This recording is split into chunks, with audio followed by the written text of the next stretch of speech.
Across the chasm, the wavelets washed the base of the cyclopean monolith, on whose surface I could now trace both inscriptions and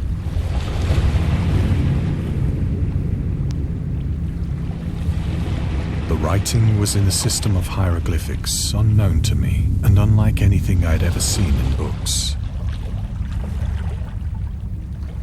consisting for the most part of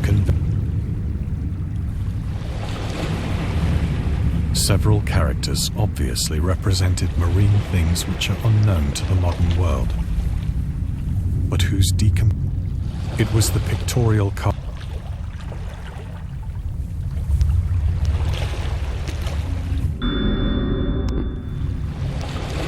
plainly visible across the intervening water on account of their enormous size. I think that these things, though the creatures were shown disporting like fishes in the water, or paying homage of their faces and form for the mere grotesque beyond the imagination of a Poe or a Bulwer. They were damnably human, glassy, bold. Curiously enough, for one of the creatures was shown in the act of killing a whale, represented I remarked, but in a moment some tribe whose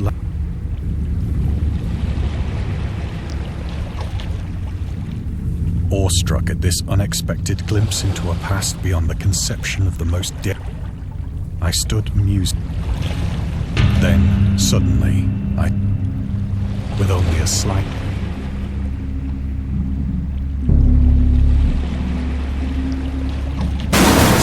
polyphemus-like and loathsome, it darted like a stupendous monster of nightmares, about which it flung its gigantic scaly arms, the while it bowed its hideous head and gave vent to certain measured sounds.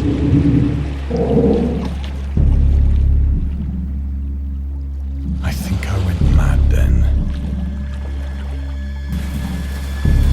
Of my frantic ascent of the slope and cliff.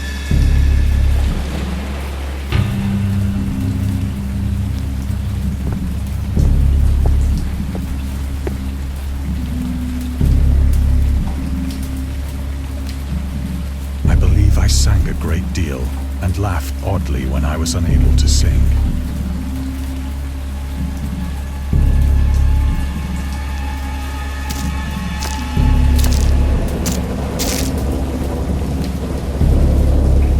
I have indistinct recollections of a great storm sometime after I reached the boat.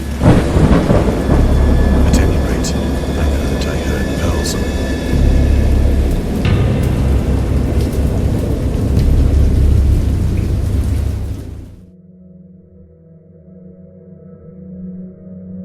When I came out of the shadows, I was in a San Francisco, brought thither by the captain of the American ship which had picked. In my delirium, I had said much, but found that my words had been given scant attention. Of any land upheaval in the Pacific, my rescuers knew, nor did I deem it necessary to insist upon a thing which I knew they could.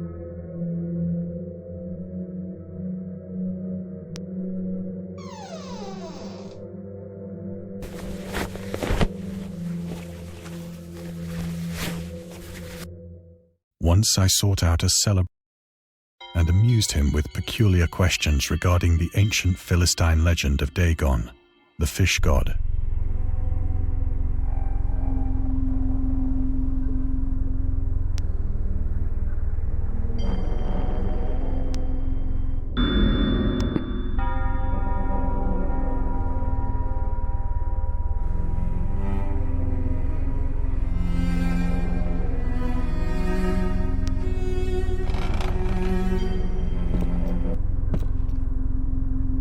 But soon perceiving that he was hopelessly conventional, I did not press my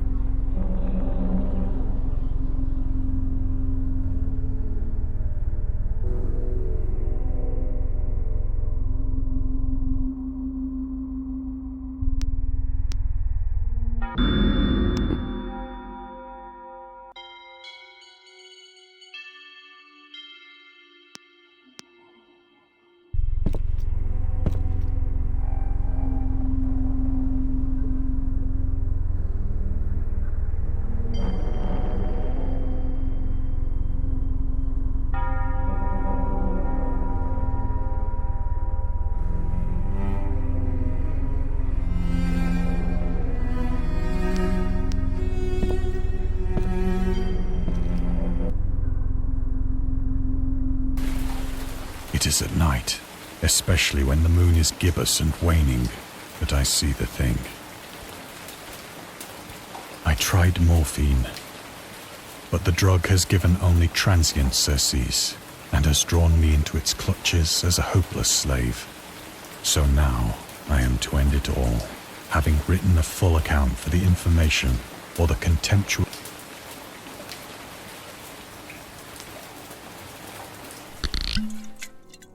Often I ask myself if it could not all have been a pure phantasm, a mere freak of fever as I lay sun-stricken and raving in the open.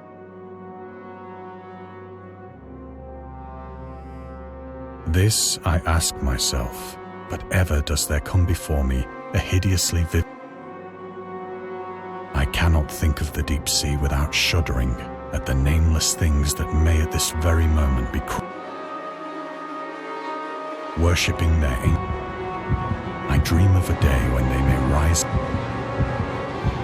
of a day when the land shall sink and the dark ocean shall ascend amidst universal pandemonium.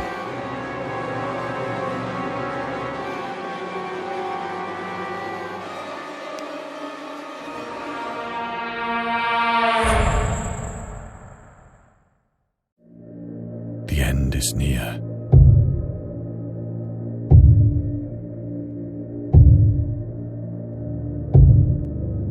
I hear a noise at the door, as of some immense.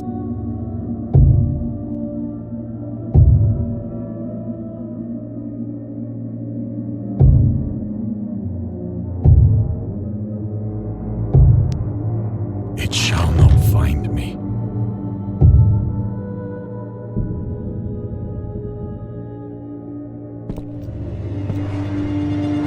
God, that hand!